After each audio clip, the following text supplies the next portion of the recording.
Sa 20 uri ng wild na baboy na likas na matatagpuan sa 5 sa 7 kontinente ng mundo, masasabing ang pinakanatatangi ay matatagpuan sa Africa. Ang Red River Hog ang nag-iisang uri ng wild na baboy na may napakatingkad na kulay ng balahibo. At kapansin-pansing nagbabago ito habang sila ay tumatanda. Kapag sila ay biik pa lamang, ang kanilang balahibo ay kulay madilim na kayumanggi na may mapuputing guhit na halos kahawig ng mga biik ng wild boar.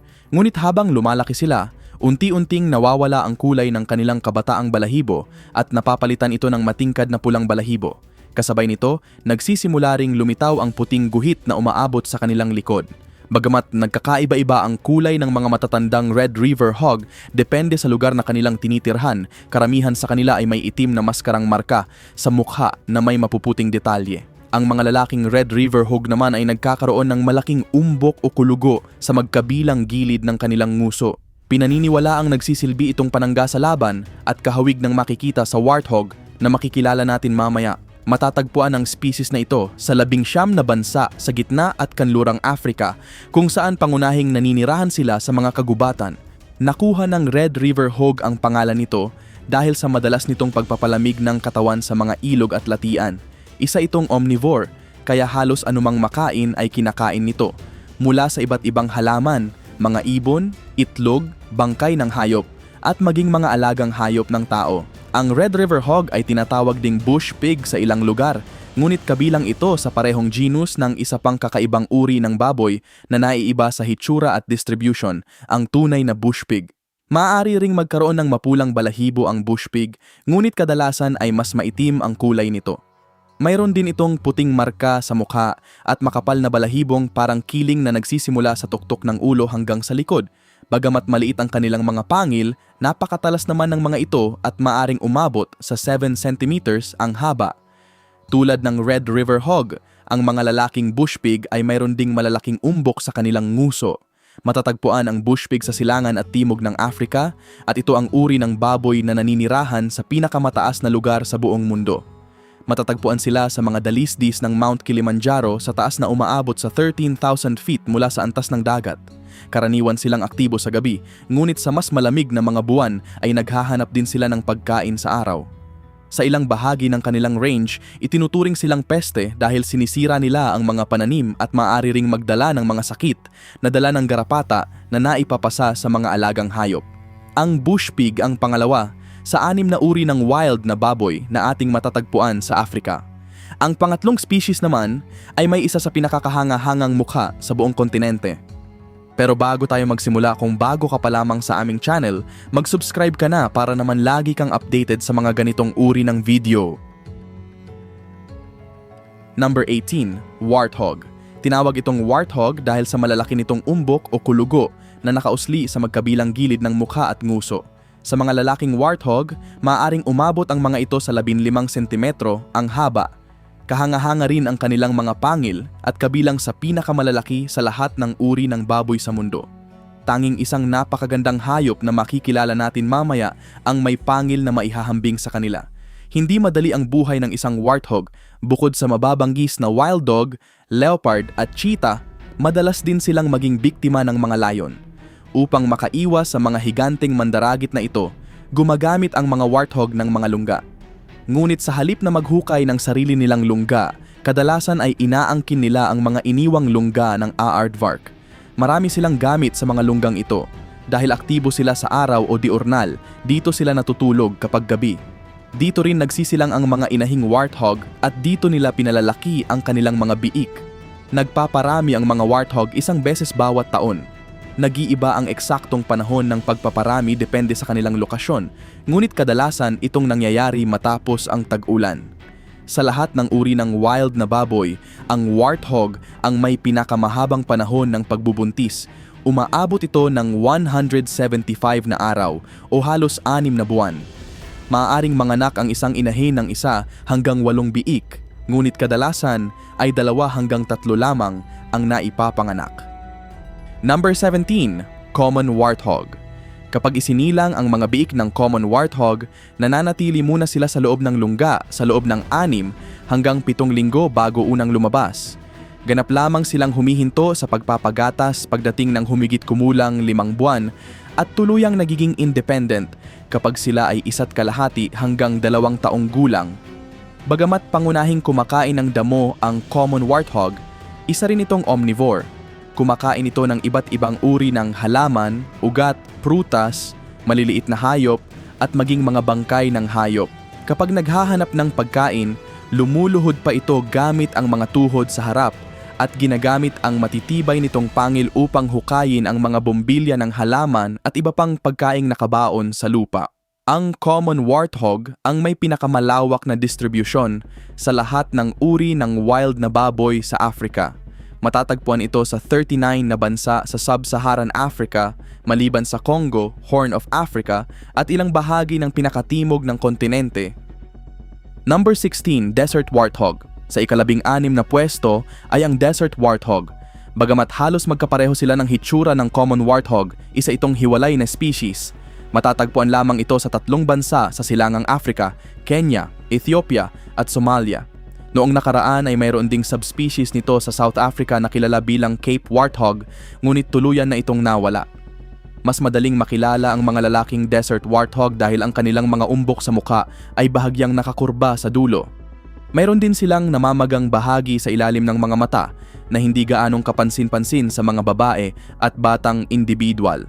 Isa pang natatanging katangian nito ay ang nakakurba nitong mga dulo ng tainga, hindi tulad ng tuwid na tainga ng common warthog. Sa kabila ng pangalan nitong desert warthog, hindi ito naninirahan sa tunay na disyerto. Mas madalas itong matagpuan sa mga savanna at shrubland at isa ito sa iilang uri ng baboy na hindi naninirahan sa kagubatan. Number 15, Giant Forest Hog. Sa ika-15 na pwesto ay ang Giant Forest Hog. Ito ang pinakamalaking uri ng wild na baboy sa buong mundo. Maaaring umabot sa 605 pounds o halos 275 kilo ang timbang nito. Madali itong makilala dahil sa napakalaki nitong katawan, maitim na balahibo at mahahabang pangil. Ang mga lalaking giant forest hog ay mayroon ding malaking laman sa magkabilang pisngi na naglalaman ng mga glandulang ginagamit sa paglalabas ng amoy. Gaya ng ipinahihiwatig ng pangalan nito, pangunahing naninirahan ang species na ito sa mga kagubatan, kabilang ang mga kabundukang kagubatan na may taas na umaabot sa 12,500 talampakan. Sa ilang lugar kung saan nagsasapawan ang kanilang tirahan, maaari pa silang makitang sabay na nanginginain kasama ang common warthog. Ang grupo ng giant forest hog ay tinatawag na sounder na karaniwang binubuo ng 6 hanggang 14 na miyembro. Isa rin sila sa may pinakamaraming anak sa lahat ng wild pig species. Karaniwang nanganganak ang isang inahin ng 5 biik, ngunit maaari itong umabot ng 11 sa isang panganganak. Number 14, Pygmy Hog. Sa ika-14 na pwesto ay ang Pygmy Hog. Mula sa pinakamalaking uri ng wild na baboy, lumipat naman tayo sa pinakamaliit. Ang Pygmy Hog ay tumitimbang lamang ng hanggang 18 pounds o humigit kumulang 8 kilo, dahilan upang ito ang pinakamaliit na wild pig species sa buong mundo. Sa kasamaang palad, isa rin ito sa mga pinakananganganib na uri ng baboy. Nakalista ito bilang endangered dahil sa napakaliit na populasyon nito. Matatagpuan lamang ito sa hangganan ng India at Bhutan, bagamat hindi natiyak kung mayroon pa itong natitirang populasyon sa Bhutan. Noong huling pagsusuri noong July 2022, tinatayang nasa 100 hanggang 250 na lamang ang natitirang ganap na matatandang pygmy hog sa wild, kaya isa ito sa mga pinakabihirang wild pig species na matatagpuan sa mundo. Ang pygmy hog ang nag-iisang uri ng wild na baboy na eksklusibong naninirahan sa mga malalawak na damuhan. Sa kasalukuyan, matatagpuan lamang ito sa Manas National Park at Manas Tiger Reserve sa India, isang lugar na tahanan din ng mga tigre at iba pang mababangis na hayop. Sa kabutihang palad, nagsimula na ang iba't ibang captive breeding at reintroduction programs upang mailigtas ang species na ito. Simula nang ilunsad ang mga programang ito noong 2008, unti-unti nang bumabawi ang populasyon ng pygmy hog, bagamat nananatili pa rin itong isa sa mga pinakabihirang wild na baboy sa mundo. Number 12, Wild Boar. Sa ika-12 pwesto ay ang wild boar. Ito ang isa sa pinakamatagumpay at pinakalaganap na uri ng wild na baboy sa buong mundo. Maaari itong tumimbang ng hanggang 600 pounds o halos 270 kilo. May mga ulat pa mula sa China na may mga wild boar na umabot umano sa 770 pounds na kung mapatutunayan ay mas mabigat pa kaysa sa giant forest hog. Napakalawak ng natural na saklaw ng wild boar. Matatagpuan ito sa 79 na bansa sa Africa, Europe at Asia.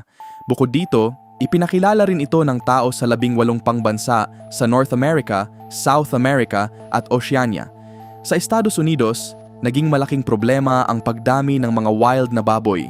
Ayon sa US Department of Agriculture, bukod sa mga baboy na dinala noong 1500, nagpakawala rin ng Eurasian o Russian wild boar noong 1900 para sa sport hunting.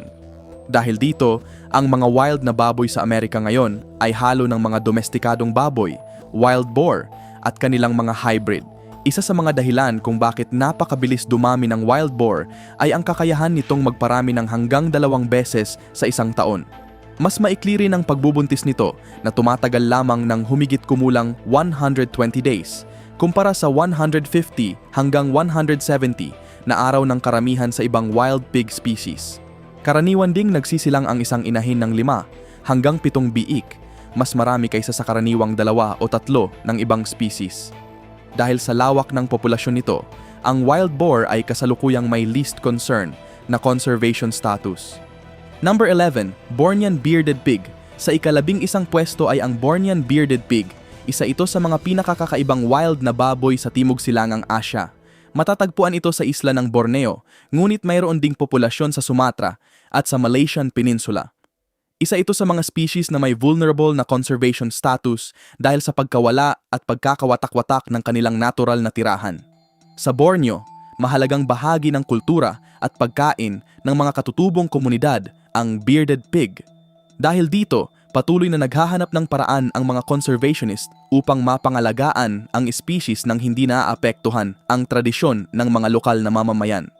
Sa laki, maihahambing ito sa common warthog at maaaring tumimbang ng hanggang 330 pounds o halos 150 kilo. Karaniwang nagsisilang ang isang inahin ng hanggang 8 biik, ngunit may mga pagkakataong umaabot ito sa 12. Tulad ng maraming wild pig species, ang mga biik nito ay may mapuputing guhit sa katawan na unti-unting nawawala habang sila ay lumalaki. Sa pagtanda, tumutubo naman ang mahahabang balahibo sa leeg at paligid ng nguso. Ang katangiang naging dahilan ng pangalan nitong bearded pig. Karaniwan silang naninirahan sa mga rainforest at bakawan, ngunit ang mga populasyong malapit sa baybayin ay naghahanap rin ng pagkain sa mabababaw na bahagi ng dagat kapag low tide. Sa katunayan, 2 uri ng bearded pig bilang karagdagan sa Bornean bearded pig, ang Palawan bearded pig ay matatagpuan sa ilang isla sa Pilipinas. Bagamat magkamag-anak sila ng Bornean bearded pig, nagkaroon sila ng sariling ebolusyon matapos maihiwalay sa loob ng napakahabang panahon. Ang species na ito ay mahalagang bahagi ng biodiversity ng Pilipinas at isa sa mga natatanging wild na baboy na matatagpuan lamang sa ating bansa. Number 9, Visayan warty pig. Sa ika-9 na pwesto ay ang Visayan warty pig.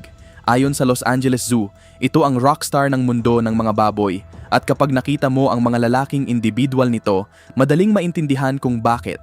Habang papalapit ang breeding season, tumutubo sa mga lalaki ang isang mahaba at makapal na kiling na maaaring umabot sa 23 centimeters ang haba. Isang kakaibang katangiang maihahambing pa sa sikat na hairstyle ni Elvis Presley. Sa kabila ng pangalan nitong warty pig, hindi ganon kalalaki ang mga umbok sa mukha nito kumpara sa warthog ng Africa. Sa halip, mayroon lamang itong 3 maliliit na umbok sa gilid ng mukha na pinaniniwalaang nagsisilbing proteksyon kapag nakikipaglaban sa ibang lalaki. Karaniwang ipinapanganak ang mga biik sa tag-init o dry season mula January hanggang March at kadalasang 2 hanggang 4 ang ipinapanganak sa bawat panganganak. Tumatagal ng humigit kumulang 6 na buwan bago tuluyang maawat sa gatas ang mga biik. Pagkatapos nito, unti-unti na rin silang nagkakaroon ng kakaibang anyo na naging dahilan kung bakit tinawag silang rockstars ng mundo ng mga baboy. Sa kasamaang palad, ang Visayan warty pig ang nag-iisang species sa listahang ito na may conservation status na critically endangered. Tuluyan na rin itong nawala sa 3 sa 6 na isla kung saan dati itong matatagpuan. Sa kabutihang palad, patuloy ang mga captive breeding program na nagbibigay ng pag-asa para sa muling pagdami ng kanilang populasyon sa hinaharap. Ang terminong warty pig ay hindi lamang tumutukoy sa Visayan warty pig. Sa katunayan, may 5 magkakaibang species na kabilang sa grupong ito at lahat sila ay matatagpuan sa pagitan ng Pilipinas at Indonesia. Sa Pilipinas, matatagpuan ang Oliver's Warty Pig sa isla ng Mindoro, habang ang Philippine Warty Pig naman ay matatagpuan sa iba't ibang isla sa paligid ng tirahan ng Visayan at Palawan species. Sa Indonesia naman, makikita ang Javan Warty Pig, isa ring endangered na species na matatagpuan lamang sa isla ng Java. Samantala, sa mas silangang bahagi ng Indonesia ay naninirahan ang Sulawesi Warty Pig na nagsisilbing daan patungo sa isa sa mga pinakakahangahangang wild pig species sa buong mundo. Number 7. Sulawesi Babirusa. Sa ikapitong pwesto ay ang Sulawesi Babirusa. Marahil ito ang pinaka-elegante at pinakakakaibang uri ng wild na baboy sa buong mundo. Bagamat tumitimbang lamang ito ng hanggang 220 pounds o halos 100 kilo, taglay nito ang ilan sa pinakakahangahangang mga pangil sa lahat ng wild pig species. Ang mga lalaking babirusa ay may dalawang pares ng mahahabang pangil na maaaring umabot sa 30 centimeters ang haba. Ang mas kakaiba pa rito, ang pang-itaas na pares ay tumutubo pa itaas, bumubutas sa nguso, at pagkatapos ay kumukurba pa atras, na tila mga sungay. Hindi tulad ng ibang baboy na ginagamit ang mga pangil bilang pangunahing sandata, mas marupok ang pangil ng babirusa dahil sa kakaibang kurba nito, pinaniniwala ang mas nagsisilbi itong panangga sa mukha kaysa sa pakikipaglaban. Tinatawag din ang hayop na ito na pig deer, isang salin mula sa pangalan nito sa wikang Malay dahil ang mga pangil nito ay kahawig ng mga sungay ng usa. Kapansin-pansin din na halos wala itong balahibo. Manipis at maiikli lamang ang tumutubong buhok sa katawan nito, at maging ang mga biik nito ay walang guhit sa balahibo, isang katangiang karaniwan sa maraming uri ng wild na baboy. Number 6. Hairy and Togyan Babirusa. Hindi lamang iisang uri ng babirusa ang umiiral. Bukod sa Sulawesi Babirusa, mayroon pang dalawang kinikilalang species na naninirahan sa maliliit na isla malapit sa Sulawesi. Ang Hairy Babirusa ay matatagpuan sa 3 isla sa silangan ng Sulawesi at may mas makapal na balahibo kaysa sa Sulawesi Babirusa. Samantala, ang Togyan Babirusa ay matatagpuan lamang sa Togyan Islands sa Golpo ng Tomini. Dahil sa limitadong distribusyon nito, isa ito sa mga pinakabihira at pinakakahangahangang miyembro ng pamilya ng mga wild na baboy. Number 5. Collared Peccary. Sa ika-5 na pwesto ay ang Collared Peccary. Bagamat madalas itong mapagkamalang isang uri ng wild na baboy, hindi talaga ito kabilang sa parehong pamilya ng mga tunay na wild pig. Lahat ng mga species na natalakay natin kanina ay kabilang sa pamilyang Suidae, samantalang ang Collared Peccary ay kabilang sa pamilyang Tayassuidae na mas kilala bilang New World Pigs o mga baboy ng bagong mundo. Bagamat magkahawig ang kanilang hitsura, hiwalay ang kanilang pinagmulan sa evolution. Maliban sa pygmy hog, mas maliit ang mga peccary kaysa sa karamihan ng mga tunay na wild na baboy. Karaniwan silang tumitimbang lamang ng 90 hanggang 110 pounds o humigit kumulang 40 hanggang 50 kilo. Ang Collared Peccary ang nag-iisang species sa listahang ito na likas na matatagpuan sa Estados Unidos. Ang saklaw nito ay mula Texas at New Mexico, pababa hanggang Argentina at Brazil. Ito rin ang pinakamarami sa 3 uri ng peccary at ang tanging may least concern na conservation status. Mas mapusyaw ang kulay ng mga biik kumpara sa matatanda at makikita na agad sa murang edad ang puting guhit o kwelyo sa paligid ng kanilang leeg na siyang pinagmulan ng pangalan nito. Napakaangkop ng species na ito sa iba't ibang kapaligiran. Matatagpuan ito sa mga kagubatan, kakahuyan, damuhan, tuyong kapatagan, at maging sa mga disyerto. Omnivore rin ito at kumakain ng iba't ibang halaman, prutas, ugat, insekto, at iba pang maliliit na hayop. Sa wild, kabilang sa mga pangunahing mandaragit nito ang jaguar at mountain lion. Number 4. White-lipped peccary. Sa ika-4 na pwesto ay ang white-lipped peccary. Ito ang pinakamadaling makilala sa 3 uri ng peccary. Hindi tulad ng collared peccary na may puting guhit sa leeg, ang species na ito ay may makapal na puting balahibo sa paligid ng nguso at ibabang bahagi ng bibig na mistulang may puting labi, kaya tinawag itong white-lipped peccary. Halos magkapareho ang distribusyon nito sa collared peccary at matatagpuan sa malaking bahagi ng Central at South America. Gayunpaman, hindi ito umaabot sa hilaga ng Southern Mexico. Isa ito sa mahahalagang hayop sa kagubatan dahil nakatutulong itong magpalaganap ng mga buto ng halaman at mapanatili ang balanse ng ecosystem. Gayunpaman, patuloy na nababawasan ang populasyon nito dahil sa pagkawala ng kagubatan at labis na pangangaso. Maaaring napakalaki ng kawan ng white-lipped peccary. Bagamat may mga grupong binubuo lamang ng 5 o higit pang individual, mayroon ding mga kawan na umaabot sa daan-daang miyembro. Kapag sabay-sabay silang dumaraan sa kagubatan, lumilikha sila ng napakalakas na ingay na maririnig mula sa malayo. Ito ang pinakamaliit sa tatlong uri ng peccary, na may karaniwang timbang na humigit kumulang 88 pounds o halos 40 kilo. Ilang pounds lamang itong mas magaan kaysa sa collared peccary at humigit kumulang 20 pounds namang mas magaan kaysa sa pinakamalaki at huling species ng peccary. Ang Chacoan peccary naman ay halos kahawig ng collared peccary sa unang tingin dahil pareho silang may maputing guhit sa likod ng leeg, ngunit may ilang katangiang nagpapakilala rito. Bukod sa bahagyang mas malaking katawan, mas malaki rin ang ulo nito kumpara sa proporsyon ng katawan at mas mahaba ang balahibo sa kahabaan ng likod. Malaki rin ang pagkakaiba ng kanilang distribution. Ang Chacoan peccary ay matatagpuan lamang sa isang maliit na rehiyon na sumasaklaw sa Bolivia, Paraguay at Argentina. Nakuha nito ang pangalan mula sa Gran Chaco, isang malawak na rehiyon ng mababang kagubatan at damuhan na kilala sa mayamang biodiversity. Dito rin matatagpuan ang iba't ibang natatanging hayop, kabilang ang pampas fox. At iyan ang ilan sa mga pinakakahangahangang uri ng wild na baboy at peccary na matatagpuan sa iba't ibang panig ng mundo. Bawat isa sa kanila ay may kani-kanilang natatanging katangian, laki at tirahan na nagpapakita kung gaano kayaman at kahanga-hanga ang mundo ng mga wild na hayop.